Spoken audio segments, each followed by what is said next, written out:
good afternoon, good morning, wherever you are. Thank you very much for joining us. So a few quick introductions. My name's Adam Connolly, representing Tour Pros, the Association for Small Destination Experience Operators, and also representing the International Association of Tour Directors and Guides. A huge thank you for signing up today.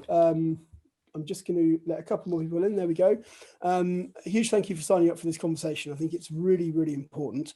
It's also a conversation that I'm not sure I'm entirely qualified to lead. And for that very reason is the reason that I'm leading it, because I think my ignorance might play into some learning and some good exploration of this subject. I'm by no means an expert. I've got an awful lot to learn. I've learned an awful lot in the last 2 weeks since we set this up. And actually, I've learned a lot in the last 10 minutes just having a chat with the lovely panel before we let you guys in.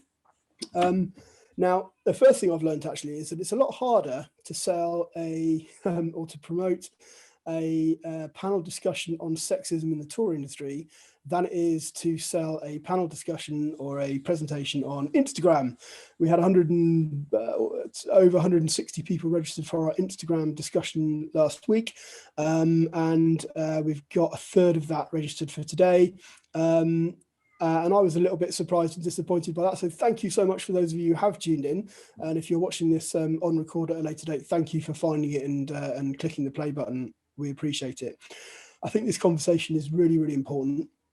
And we have to start somewhere and have it, and we have to kind of put our head above the parapet and have those difficult conversations. So without me rambling on much longer, I'd just like to introduce our fantastic panel, who have kindly agreed to give up an hour of their time and talk to us about this topic. So first of all, from London, we have Becky from Women of London Tours. Becky will introduce herself in a second. We have Caitlin from A Tour of Her Own in DC. And we have Miriam, who is an international tour director from Sweden, currently based in New York or New York State. So thank you to you folks for joining us. I really appreciate it. To everybody watching, please use the chat function if you want to ask any questions, make any comments. I'm without doubt going to be the most ignorant person here. I'm going to ask the most stupid questions. So please put whatever question you want in the chat, whatever comment you want. I think we're going to tackle it with a very open mind and a very tolerant view, because we know that we have to be bold in this topic and accept all the viewpoints so that we can move forward. So what I'd like to do is just ask the panel to introduce themselves one by one. Becky, we'll start with you. If you could just give us a brief overview of kind of who you are, what your business is, what it does, and your history as well, that would be great. Awesome. Thank you everyone for tuning in. Like Adam said, I'm Becky. So I'm actually from London originally. I grew up in North London, and I always loved history growing up and decided to study it at university. Which kind of through university, I kind of accidentally fell into tour guiding. I went to Copenhagen once, had a really engaging female tour guide and was like, I want to be like her, and decided that was what I was going to do. So midway through my history degree, decided that, yeah, I'm going to use this and become a tour guide. So I started guiding just under 6 years ago, freelancing for various companies. And then in 2018, with the rise of the conversation of women's history, I decided to form a walking tour company called Women of London. And we solely specialize in highlighting and showcasing the stories of women through blue plaques, memorials, historical buildings, in all different areas of London, and from women of all types of background as well. So that's me. Fantastic. Thanks, Becky. I can't wait to bring my girls down to London when they're old enough to appreciate a tour from you. Moving on to Caitlin from DC. Caitlin, please let us know who you are and what you're all about. Hi, my name is Caitlin Caligira. I'm the founder and owner of a women's tourism company here in Washington, D.C. called A Tour of Her Own. I want to first thank you, Adam, for putting this together, and for Becky and Miriam for participating, and everyone that showed up today. I think it's really important. So big shout out to everyone. Our company actually has a very similar story to Becky's, which I always love to compare. I also have been tour guide, tour director, over the road and local stuff for about 6 years now. And then in 2018, with much of the larger conversation happening around the world, I decided to start a tour for own, primarily, just to get more representation of women's stories, women's voices, certainly from a historical perspective, but also I think I was at a point where I was kind of tired of hearing how you're not supposed to be political on tour. And, when you leave women's stories out, that is political. And so I just wanted to incorporate women into the narrative for historical, but also modern conversations, just like this as well. So yeah, we offer mainly walking tours, although we have ventured out into some bus tours, some salons. Now we're virtual as well, and just a bunch of different programs. But our main goal is to elevate women's stories.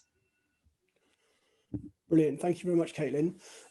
Miriam, your turn. You're up. Again, Adam, I will join the other ladies with thank you so much for going out on a limb here for representing actually this huge topic. So thank you for that, and thank you so much for my fellow panelists, which are amazing. So my name is Miriam. I'm from Sweden. You will hear a little bit of an accent. So I come from Sweden. I moved here to the US. I'm in the US, on the US East Coast in Hudson Valley, so north of New York City. I moved here about 17 years ago, and coming from one of the most egalitarian countries in the world into America, for me, was very confusing in the first, I would say rather 10 years, until I got this understanding of the society and what underlies it. I've been in the tour industry for not that long, but a few years, or whatever. And I do mostly international tours, or I did rather, up until March last year. I also do some student tours and stuff like that. I am very interested in the female perspective, female history, women's history, and how it actually affects society. But I'm not going to go on that topic right now. We should get started with our discussion. All right, thank you, Miriam, and thank you, everybody. So, as I think you've all said, this is a huge topic, and the title of today's talk, I think, was #MeTour, Sexism and Inequality in the Tour Industry, which we are absolutely not going to solve in the next 47 minutes, but we can make a start. And what I thought I'd do, because this whole thing started with me kind of putting up a fairly ignorant post about safety procedures, which kind of led on to a discussion and more information. And it opened my eyes, and I had a lot of messages from tour directors and tour guides telling me about their experiences. So we thought we'd do a survey. So we sent the survey out. We had close to 100 participants, and I'll share the detailed results of that survey probably next week. But I just wanted to go through some headline figures just so you can kind of get an idea of who filled it out and what people are saying. So first of all, 77% of the respondents were female, 23% were male, 90% were over the age of 30, and 50% were over 50. 70% of the respondents work as tour directors and guides actively, or when there isn't a lockdown. 27% have experienced gender inequality and gender discrimination while working in the tour industry. So more than half of those have experienced discrimination more than 10 times, and close to 30% have experienced it on a consistently frequent and regular basis since they started in the industry. In terms of their treatment by customers, 40% of respondents said that they had been verbally, sexually harassed by customers, and 15% said they had been physically, sexually harassed by customers. 45% have been verbally, sexually abused by a coach driver, which for those of you who do over the road tours may not come as much of a surprise, unfortunately. And 10% said they'd been physically abused by a coach driver. Less than half, so about 46%, said that they had ever highlighted any kind of inappropriate or sexist behaviour or discrimination or abuse to their employer or to the tour operator that they were working for. And 60% of those people who did highlight it said that satisfactory action was not taken. In fact, with over 70% of those who highlighted it saying that they didn't think their complaints were taken seriously. Only 40% of people have ever directly challenged sexist, discriminatory or abusive behaviour. Only 25% have challenged it when they feel comfortable, and the rest of it have never challenged it. So for those who don't think there's an issue, there's an issue. And I know I didn't need to tell you through that, or probably most of the people on this panel, but hopefully for other people listening in the future, there's an issue, because they're not good figures. What do you make of those figures? Do they surprise you at all, or are they entirely in line with what you thought, or are they actually better than what you thought? What's your view? I don't mind who goes first. I'll say something to that. I'm not surprised at all. It's sad. It just saddens me, and it just underlines something that I couldn't. I mean, you're giving us quantitative numbers. I know of women not feeling comfortable reporting or having experiences that are unpleasant. But what you've done with this survey is you're putting it out there, and we're getting numbers back. Which is great, because that's a good way of starting our conversation. And to me, it's shocking. It's the shocking parts are the last numbers you read out, how they reported it to the tour operators, and there was nothing happening. That is quite shocking to me. Okay, thanks, Miriam. Yeah, I completely agree. Like, I'm not surprised at the numbers, working in the industry for the past 6 years, and myself, ticking pretty much most of those boxes on the survey. I think I'm one of your percentages, but yeah, the not reporting it, I think, is and it not being taken seriously is something that doesn't just exist in the world of tour guiding, but is a wider conversation about women's kind of why women don't report certain crimes or feel like they can't have conversations. And so the fact that it exists in this industry is just, it kind of unfortunately fits in with our narrative, but is hugely disappointing and needs to change. Okay. Yeah. I agree with what the other women said. The statistics are not, all that surprising, and also it's important to remember, not with these statistics, they're probably a little bit more accurate, but generally with statistics about this topic, there are other factors we have to consider about, the fear of reporting, the accuracy, the magnitude of which, it's documented. And then I also would just add that statistic that wasn't in your survey, but we all see here today, that it's harder to sell or harder to get people to join these sorts of events and programs. And, this is just as important as learning how to use Instagram, as learning how to develop a tour. And that is now a whole nother, sort of element, I think, of sexism that we all probably deal with, particularly trying to sell, women focused tours or social justice tours. Yeah, absolutely. Okay. Thank you very much for that. Go on, Becky. Sorry, I think I was just going to say that it is really interesting, that statistic about kind of trying to sell something that is almost like nobody wants to hear about it, or the kind of wider conversation. It's how do you get people engaging in the conversation, and it's just because the people who maybe aren't attending events are maybe the ones we need to have conversations with as well, so yeah, it's definitely an interesting statistic in terms of looking at events and turnovers for things like this. Like I can absolutely see a Facebook survey. Sorry, Miriam. I can absolutely see a Facebook survey going out in our groups later about whether you attended this event, and if not, why not. I think that'd be quite interesting. Sorry, Miriam, carry on.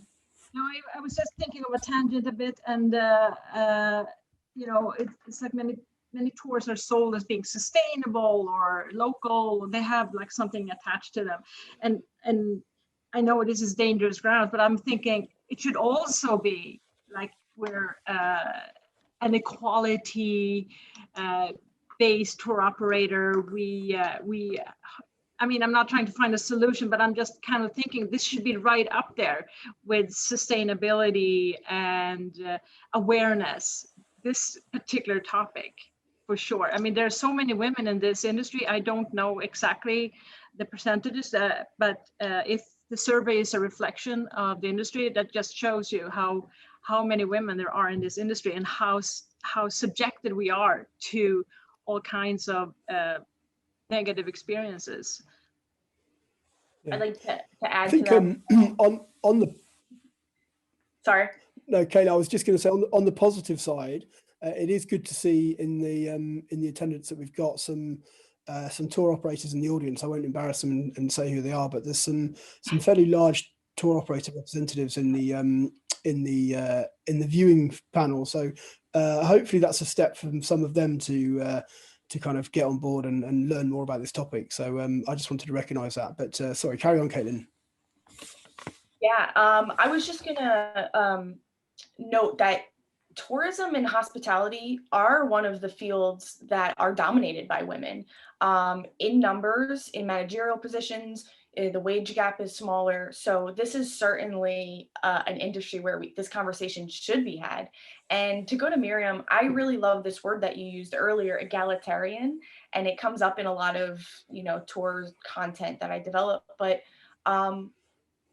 I think when you have conversations like this, it's sometimes politicized or it feels maybe a little bit radical to some people, but really at the end of the day, it's an egalitarian conversation. It's just, we're just getting in here. Now, I'm not an expert. I don't claim to be. It's just a conversation about experiences, and it shouldn't feel so maybe heavy as it does.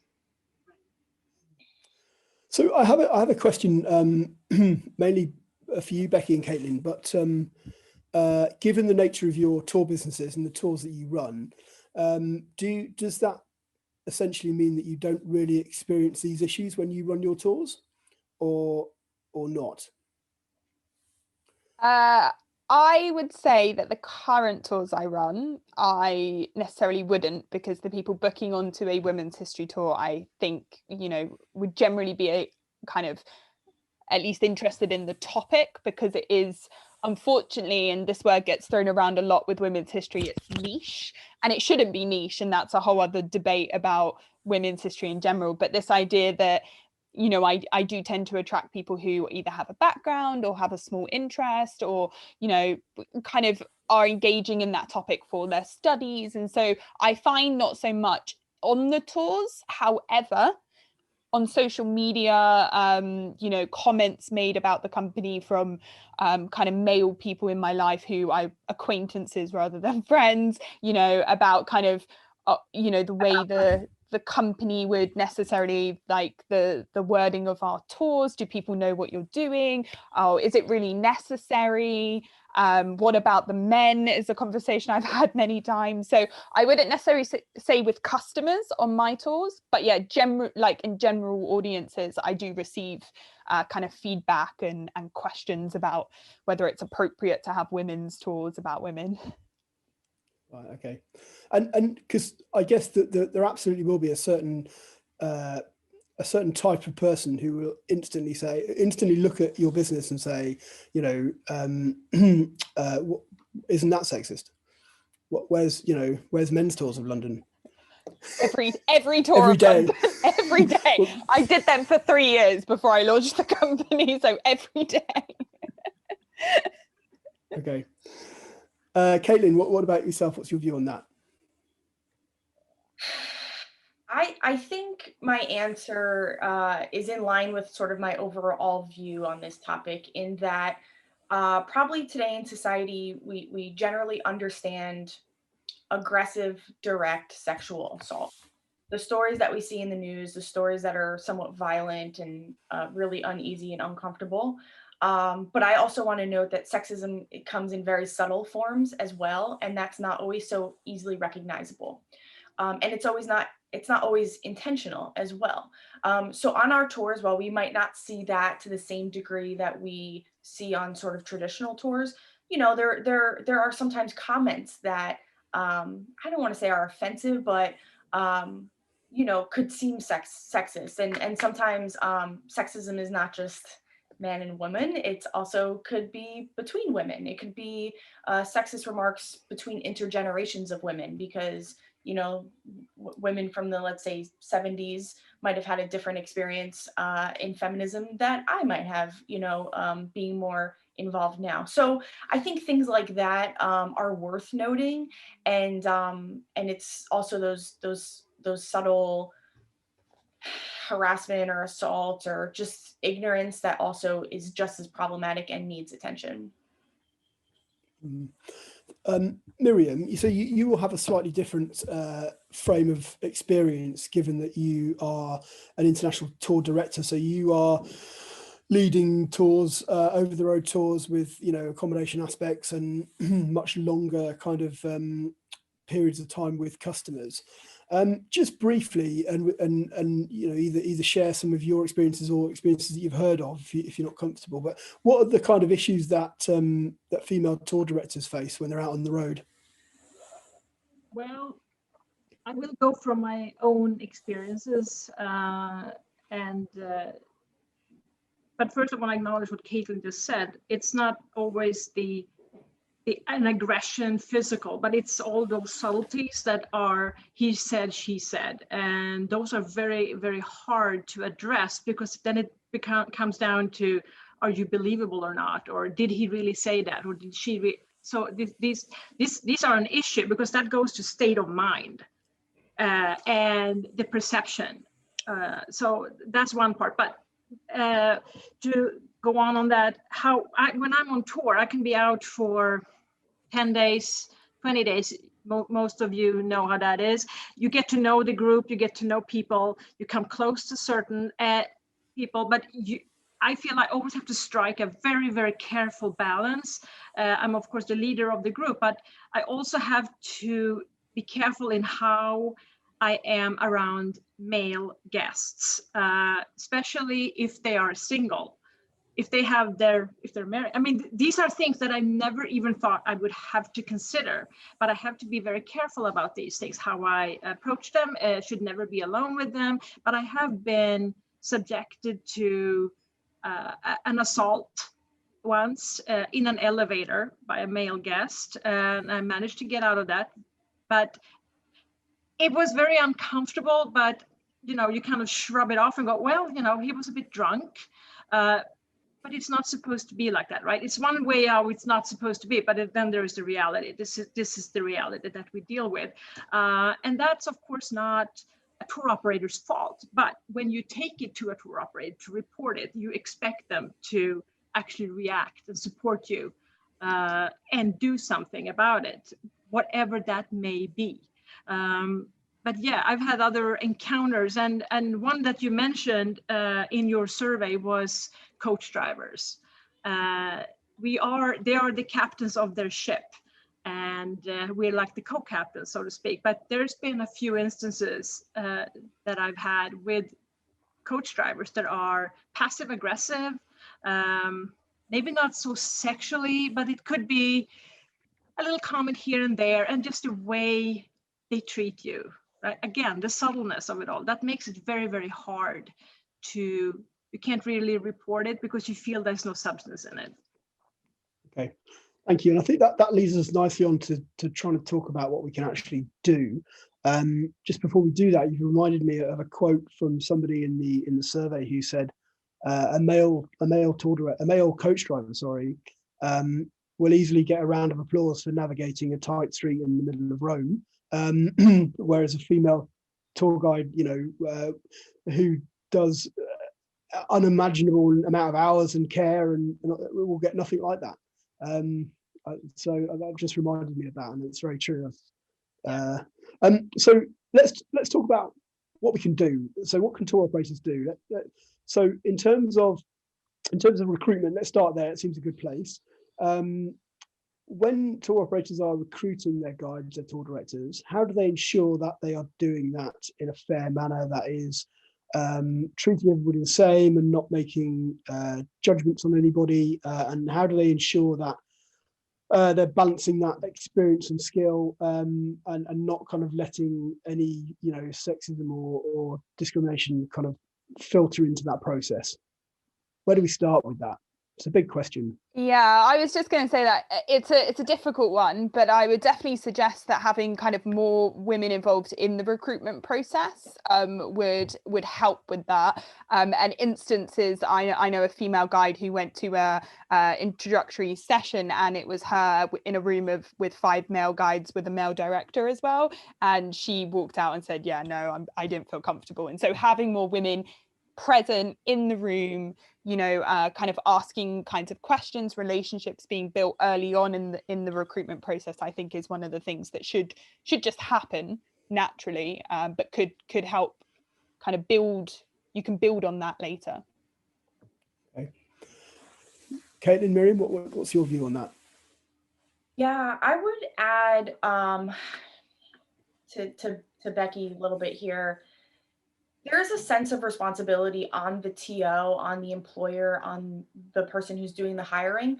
I think there's a bit of responsibility on perhaps the consumer, the customer, the person being interviewed as well. So for instance, with that one example Becky gave us, that woman that decided not to be in that room probably started a conversation amongst those people why that was uncomfortable, right? So part of sexism too is like entering into that environment, and now as a woman, or maybe it happens with men entering into a room full of women, I don't know, but we're always on high alert, and to enter into a space like that, you're trying to be professional, you're trying to assess the situation, you're trying to listen to your instinct, but you're trying to listen to your logic, and that's really challenging. And sometimes we just go with the flow because that's what it is. And so just this, I think on both sides, acknowledge where there's an, not a balance, I think is important. But as far as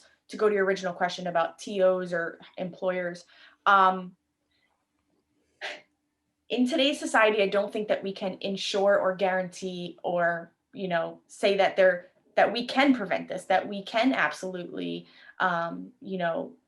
do everything to stop this issue. So we have to look for those small steps. And I would just give an example like, Adam, you're hosting a room like this. This is a very intentional action that you're trying to do to diversify the industry. And so those are things that we should be looking for. And those are things that TOs should be doing more of. When you have a resume, we shouldn't just see all the locations that history about. We should also see the professional development workshops that you're going to, so that even if there are issues, which there likely are to be, because that's realistic, we at least know what kind of conversations have been had and where each of us are contributing or are, investing our time and ability to understand that. I think that's a great point, actually, and certainly as someone who's spent a lot of time recruiting tour directors and guides, I think to look at that kind of information on a resume, I think it's quite powerful. I think, and that certainly gives you another viewpoint, understanding of that person's character. Miriam, have you anything to add to what the ladies have said? No, I think the recruiters I've met and what I feel, I think they're all, I'm not trying to butter anybody up here, but I think they're all wonderful people and have the best of intentions. I don't think this is even comes up as an issue. It's not until something really happens. But it's a little bit like it's up to us to raise the awareness and not be afraid to do it, because there is this sense that if you report something, you get penalized, or you may not ever work for this tour operator again. And we need to remove that stigma. I feel that very strongly. I think recruiters, they can only do so much. They can say, yeah, of course, we have all these, because, here in America, there's all these disclaimers and there's laws and all that, but it doesn't matter, because reality is what happens. Reality happens, and then it's how we respond to reality. That's really what matters. So I guess my only input to that would be, I think I'd like to see more policies in place that tour operators have and make public. For certainly UK companies, and we were chatting a little bit about this before we started, there's really kind of specific laws around employment inequality. But for workers and for freelance guides and tour directors, there isn't that requirement, that legal requirement. So and again, I'm not sure of the situation in the States or in other regions, but I think it would be great to see companies kind of publishing their employment or their recruitment process policies and the action that they've taken, things that they've done in the past. And I think highlighting that, not as you said, Caitlin, highlighting those webinars and activities that people have set up and started, whether they are the tour operator or the person being recruited, actually, I think is a quite powerful tool. I was just, can I just add to that? Because I definitely think that it's interesting, isn't it? Because you don't want to scare off a possible guide. However, you need to prepare them and let them know that, look, if something does happen, you can come to us, you can report it. But then it's that fine line of, like I said, you don't want to scare a potential guide off. But I do think that conversation can happen early on. So if anything does happen, I remember I was 21 when I first started tour guide. I was shocked at kind of some of the stuff that went on, and I didn't know it was going to happen, and then had to kind of work out, what can I do? Am I meant to report this? Is there someone I can talk to?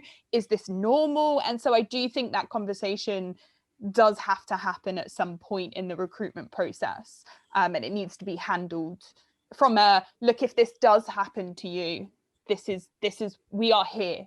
You know, we can take, you know, like you said, come to us, encourage the behavior, because without reporting it, nothing else can happen in terms of like changing the mindsets, changing the behavior. Yeah. So let's go on, Caitlin. Yeah, I'd like to build off of that. I agree. And I think the tourism industry right now, as far as my experiences and how I see it, is that we have an opportunity to be proactive and to sort of prepare for this world in which we know we are living in. And I think that benefits us, and it benefits society to think like this, because what happens when we don't have policies in place, what happens when we don't have these conversations, and what happens when these things are being reported without any sort of accountability is cancel culture and call out culture. And, you know, I don't want to get too much into that, but it does come up a lot in the work that I do.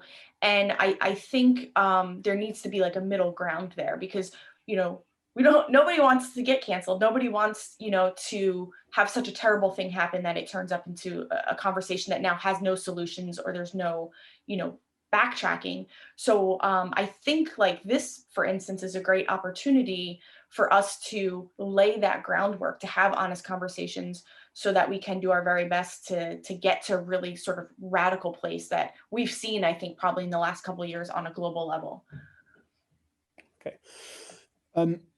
Just moving on to kind of the experiences on tour and what tour operators can do.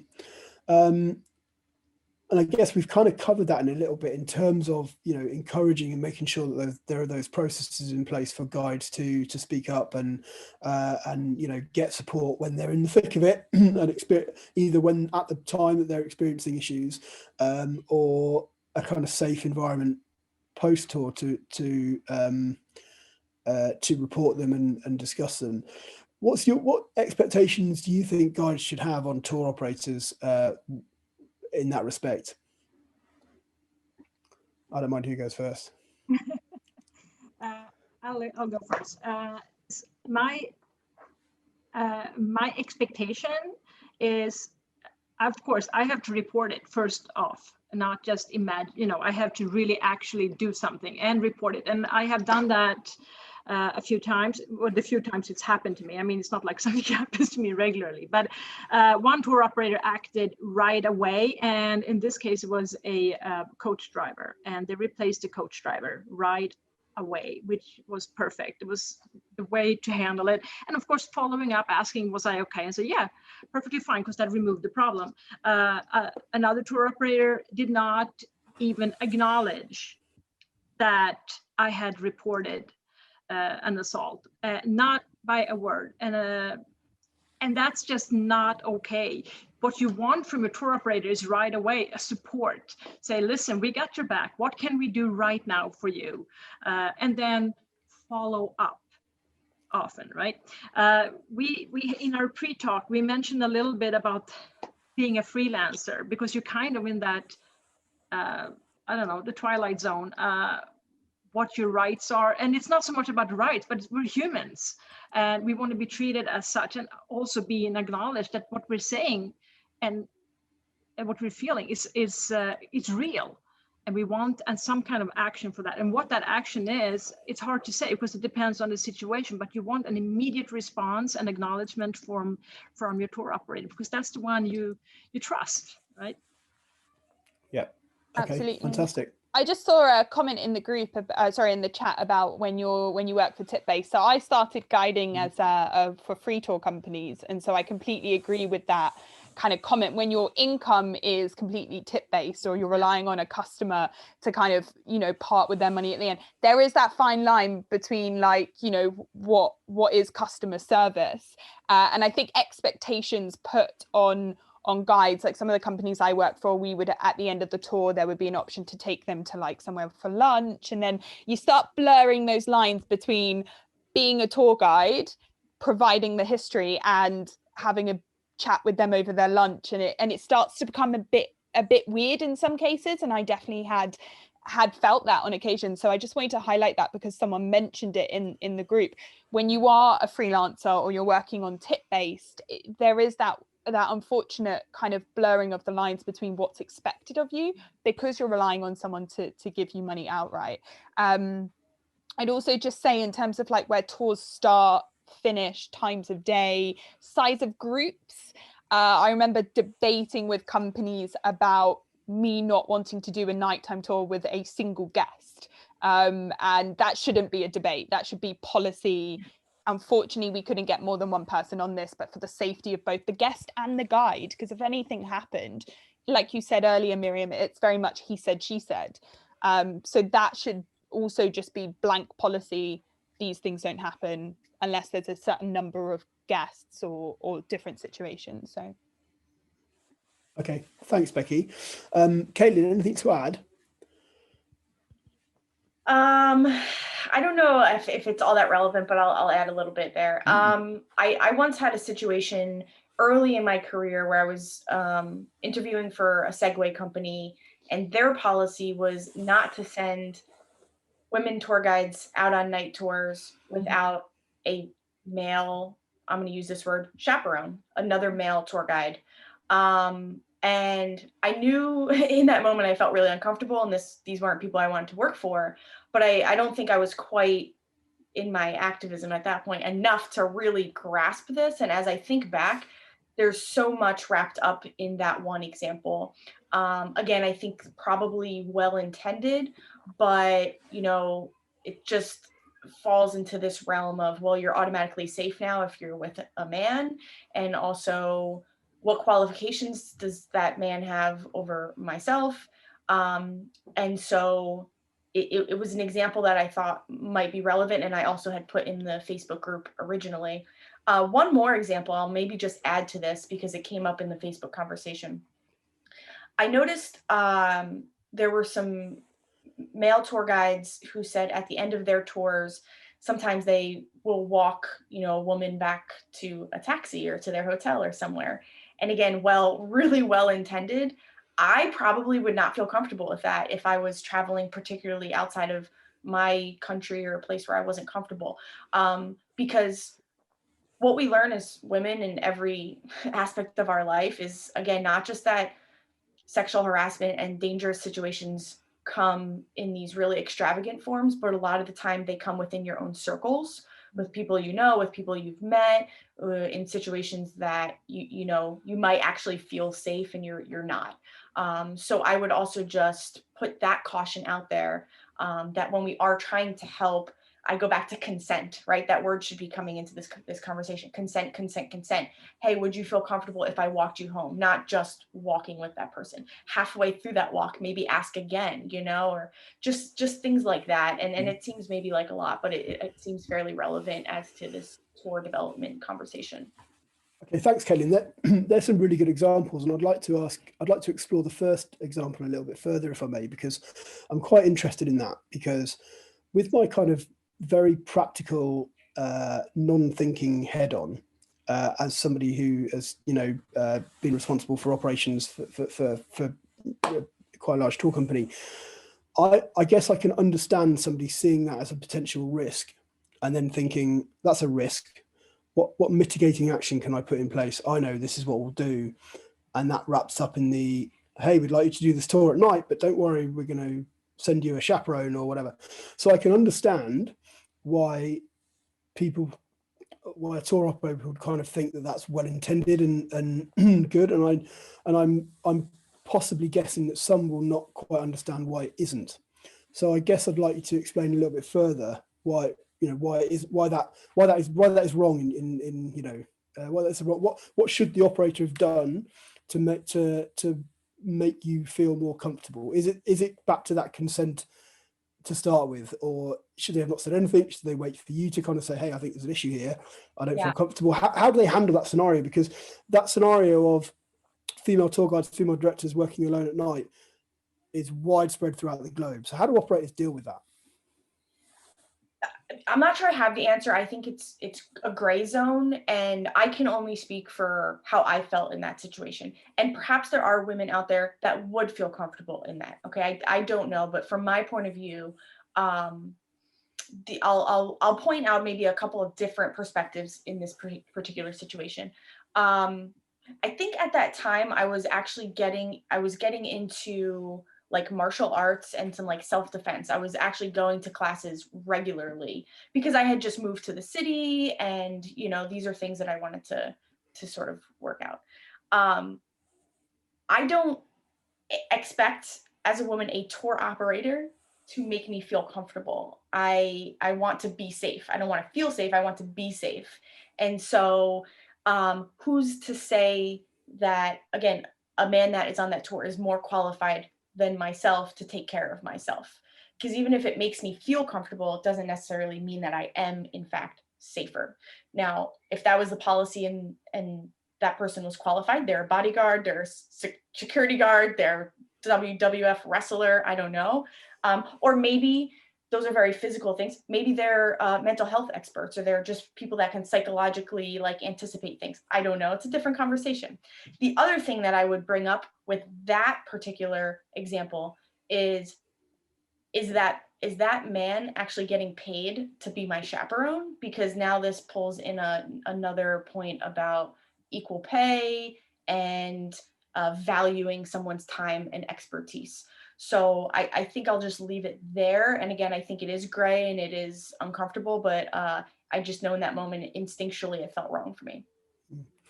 Okay, so I guess as a tour operator, is it a question of kind of laying the facts out to the tour guide and saying this is what the tasks are, this is what we would like you to do, and I guess I'm kind of looking at it from a practical point of view, and which is something I'm quite good at, which has often been my downfall. But kind of, it sounds like they're damned if they do and they're damned if they don't. So this is what you need to do. Let us know if what we can do to help, or here's some extra support we're giving you. That's the wrong thing to do.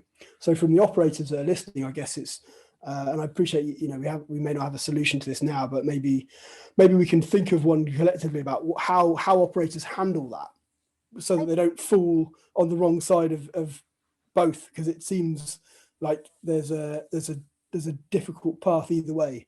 Does that make sense? Is that a fair comment, or please feel free to tell me to shut the hell up, because I don't care. But no, for sure. Does anyone maybe have something to add? I was just going to say, with regards to like having like as a female guide, like like Caitlin said, it's about consent. Like I have run private tours with single male guests, but that's been my choice at my time in my environment.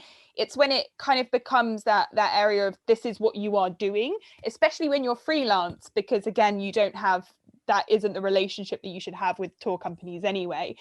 So I think, it's all about, do you feel comfortable doing this? You've got a nighttime tour and it's a single male guest. and you know, that should be the guide's decision at that time. But at the same time, that does then fall into an awkward conversation. And again, when freelancers aren't paid if they don't work, if somebody really needs the money, they might put themselves in a situation they're not 100% comfortable with because they need the money for that tour. And so yes, consent is, you know, is a big thing, and it needs to have a conversation with the guide on the ground. Is this okay? Rather than we're going to create a blanket policy because we think this will cover all scenarios. Right. Yeah. Okay. Well, that's go on, Miriam. Sorry. Yeah. So to go to that question, what can tour operators do? And coming back to what you were talking about, Adam, is I think clarity is very important, and say these are the procedures we have, and it's important to inform about them. So this is what we expect. If you feel uncomfortable, please report it to us so we can act on it, file it, document it, and give you tools or give you advice, and you will feel, you know, so you feel that you have that support regardless what your status is with the tour operator, whether it's a one-off or whether you're an employee, whatnot. The rules should be the same, or the framework needs to be the same. And as I would imagine, as a tour operator, don't you want your staff to feel safe, feel that you got their back? That's absolutely. And I think I guess my default position is also looking at it from an operational tour operator point of view, and especially from a UK tour operator, and especially if they are operating under the package travel regulations, which a lot of the larger operators are, they are responsible essentially for the safety procedures. And I guess I'm looking at the worst case scenario: an incident happens, they're going to get questioned by somebody, whether it's their health and safety executive, whether it's a coroner, worst case scenario, and the question will be, what procedures did you put in place to ensure the safety of that guide? Now that's, you know, rightly or wrongly, whether we think that's the right question to ask, that's the question that operators will fear, and that's the question that operators will try and avoid, just like they do with motor coach safety, with hotel safety, with risk assessments when you're taking a group through the street, with every aspect. That's the kind of question that that's a starting question for a lot of operators in terms of where we go from here, because this is worst case scenario. I'm in an inquest and I'm being asked this question. I need to have my procedures and my policies in place, and that's kind of the first point. Not, you know, not kind of whether or not I guess they wouldn't think doing stuff like that is sexist necessarily. So it's a really tricky one, really interesting one, and I think, but I think you're right. I think having that framework somehow for guys to kind of talk up and request or give consent, or however it's positioned, and it will certainly change in the regions of the countries and different states, because there'll be different laws associated with responsibilities and stuff. So just moving on, just in terms of post tour, so I'm pretty sure a lot of guys unfortunately would have experienced this, but kind of unwanted attention from customers who you've taken on tour, who, you know, maybe are harassing you via social media or personally in the street, or by repeatedly booking your tours again and again. What can we do about that as a tour industry? How can we help and stop that happening? And you know, what are some of the ideas and examples you guys have got of that? I was just going to say, in terms of like how much information you give out about a guide, and again with their consent, you know, it's I fought for ages to have my last name hidden on my name badge, because it's quite unique and you can find me on social media very easily with it. And yeah, I didn't want that, because of early days in my tour guiding, I had people adding me, and then kind of had to go through the whole process of like, do I have to be nice? Are they coming on another tour that day? You know, all of those things. And I just didn't want it. But like giving out private phone numbers as well for bookings, if in case, you know, the company can't get hold of you, here's the private number. And again, just kind of, if that information is given, with the guide's permission, which I unfortunately do know companies that don't ask guides permission, and it's just kind of in a generic email and is sent. Secondly, make it clear that the number is like only if you have an emergency for the tour. and related to the tour, and that afterwards could they please delete that number from their phone. And although you can't control if somebody does that, at least somebody might kind of, it's there, it's written, it's said. So that with data protection and would definitely make me feel more comfortable and more safe for the afterwards and the aftermath of tours. Okay, perfect. Miriam or Caitlin, have you got anything to add to that? Oh, okay, cool. I've got a question from the chat. So Miriam, just going back to the example that you gave in the your experience in the elevator with that customer on that tour. Question is, what do you feel that tour operators should have done or should be doing in a case like that? Yeah, what do you feel that should be done? I guess from my point of view as an operator, it's putting that framework, like you said, making people feel comfortable enough to kind of call it in, and we put a process in place to deal with that. But you know, what do you guys think of that? What's your view? Well, I received crickets when I reported it, and it would have been much appreciated if I had gotten a phone call from my boss or whoever and said, listen, how are you feeling? Do you need help? What can we do to help you? And we're going to keep our eyes out. In this particular case, this was a person who had some issues, and I reported them, he and his wife, actually, because they were disturbing. But I would appreciate it to be contacted and asked how I was and what they could do for me at that particular moment. I mean, you can come into a situation that is so dire that you need to be taken out and have somebody replace you. I mean, that's of course the most extreme, and God forbid that would ever happen, but that can happen, of course. So you want a response to be acknowledged that this is actually, we take this seriously. If it's that bad, should the operator not be replacing the customer, not replacing the customer, but exiting the customer, which majority of reputable operators Sure. would have that in their terms and conditions, that giving them the ability to do that. Yeah, I mean, yeah, I agree. Sorry, I don't interrupt, but I agree. But there's also an economic, financial reality in all this, and I'm always aware of that. I come from a corporate background, so I understand that every guest represents a certain amount of income and repetitive business. However, I, as a tour director, do not want to feel that I'm disposable in the name of future possible income for the tour operator, but that's how it felt at that particular moment. It felt like I'm disposable. Because the guests mean more than I do. And in the end, we're humans. We're humans. So we all should have, in theory, have the same equal value. And my voice should be as valuable as anybody else's. But yes, of course, there are times when you have to eject a guest from a tour. But those are rare, I would dare say. I have never had to do it, thankfully. Okay. I don't know if anybody else has, but I've chucked quite a few customers off for lots of different reasons. But yeah. Becky.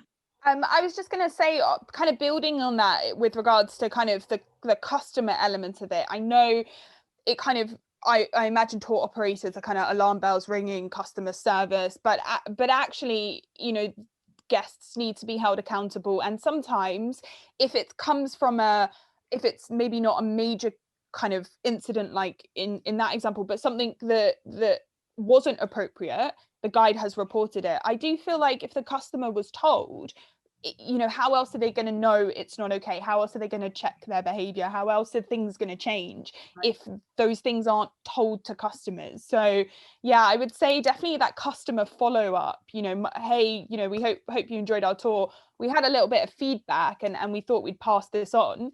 I think it's completely fair. And I think tour operators can do that, and it can help that guest the next time they go on a tour. You know, no matter even if unfortunately it's not the same company, you know, it still means that behavior is not carried forward, hopefully. I'm not saying that it's a complete solution, but yeah. Okay, thank you. Caitlin, anything to add on that? No, I think it was well said by the other panelists. So. Okay. Do you, just a final question from me, and there's one question in the group as well. Do you think there is a correlation between the amount of guides who report experiences that they've had on tour and their age? Because speaking from personal experience as somebody who's managing tour directors and guides, I certainly noticed a difference in the way that younger tour guides, when I say younger, I generally mean kind of under 40, would report issues to us, and it would be along the line. It would be in the manner that we want all tour guides to report the issues, in terms of this is serious, this has happened, this is and we can take steps. Whereas in my experience, guides who have many years experience on the road, leading groups, leading tours, tend to either not report stuff, or, and again, this is just based on my experience, it's not from the survey, or will kind of tell you stories that you think this is inappropriate behavior from the customer, and they will tell you that it's inappropriate behavior from the customer. But in my experience, they've turned it into kind of like a war story about how great they've been in handling it, and there'll be some anecdote about how they battered this person away, or they said this, or they put them down, or whatever. And again, that's just from my personal experience in managing guys. Do you think there is a need for us to encourage certain generations of tour guides and tour directors to report things more, and do you think that they're just so used to it? I don't know. I don't know if this is a terrible question or not. Somebody tell me. I'll jump in. I think maybe I would maybe just make an assumption that the older we get and the more we deal with, we become a little bit numb to the reality of it all. And we learn more tools and more techniques, and we just become more comfortable with dealing with all of this, with normalizing it, quite honestly. And I think younger generations, are very self-aware of this, are aware of it personally, they're aware of it, of what's happening on a larger societal scale. So I think that would be my sort of response to that. And then I also just had some other thoughts I wanted to throw out there, and I didn't want to miss the chance to do that. I think this might also come into a generational perspective here, because a lot of this conversation is centered around women, and that's how I identify. But I think as we're moving forward, this conversation about sexual assault will also have to be considered from other perspectives, like folks who are non-binary, members of the LGBTQ community.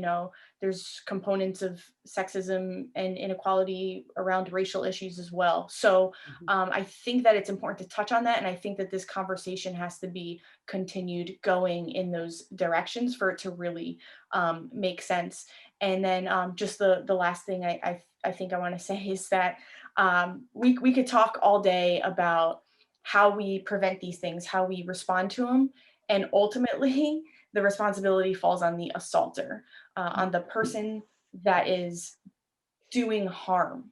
And that is the real conversation that we need to have. We need to not only talk to our daughters about protecting themselves, we need to talk to our sons about, treating women with respect. And so from a tour guide perspective, and this is the essence of the work that I do with A Tour of Her Own, is we will learn to respect women more. We will learn to treat them with respect more as a society when they are part of our stories, when they are part of our history, when we see statues of women, when we hear their stories, when we learn that they've been elected, when we see how they have led. And so I think that is one of our first steps to take in this industry is, there are few statues of women, I'm sure, in all across the world. When you see that statue, stop and talk about her, and talk about her in a way that we can start to begin respecting, women in these roles, and hopefully that sort of correlates into the normal society that we live in every day. Brilliant, thank you. And Caleb, just for everybody who lives in the States, when are you running for election? Because that would be soon, I hope. If the tourism industry doesn't bounce back in like the next year, it might have to be my plan. Okay, fantastic. So we just had one other question, I think, in the group, unless I missed one, which is about there being an umbrella group in the for women in the travel industry who might be able to develop best practice guidelines for tour operators to adopt. Are you aware of any organisations, either specifically for women in the industry or that are working on such issues? I know there is the International Women in Travel Association, I think. Yeah, I can't think of any that's Okay. working on like protocols that companies can adopt, but yeah, I definitely think there's a conversation there that something could be formed or Okay. could happen. Cool. Right. Well, maybe let's start one. Maybe not Yeah. me, but maybe you guys can do it. Okay. So listen, we're about over time. Miriam and Becky, just last words from you, and anything to add to the conversation that we've had so far? Again, I'll say this. What Caitlin has said was so brilliant. It comes back to the aggressor, and we can talk about how it should be, but we live in a reality how it is right now, and that is something we can address right now. But over time, we need to change the attitude. And again, coming from this egalitarian society where I don't see gender, I see humans. This is my highest wish, is that we can get to that stage. Okay, thank you. Okay, Becky, anything to add? No, I just agree with the other two, to be honest. With regards to kind of from young ages, education in different countries need to take responsibility for showing women in different roles, giving women opportunities, and again making it normal to see for the men as well, and it not being, it's kind of weird, but my hope is that at some point my company will become a bit obsolete, because women's history will be included on every tour of London, and so you don't need a specific company, and that to me is kind of the end goal, which is a bit strange, but No, I think that's a really good point. Really good point, Becky. Okay, well, listen, Caitlin, Miriam, Becky, thank you so much for joining us. Everybody who's tuned in, thank you. Small audience, as we were saying earlier, but a very important discussion. I think for me, the discussion hasn't ended. I think there's probably a lot more we can talk about, and maybe we'll explore how we can do that in the weeks and months to follow. So yeah, thank you very much. I really appreciate that. We will circulate the recording when it's available, and if anyone has any specific questions for the panel, please either reach out to me and I will forward them on, or maybe look the team up and get in touch. But thank you very much, guys. I really appreciate it. thank you for joining. All right, cheers. Bye, y'all. Bye.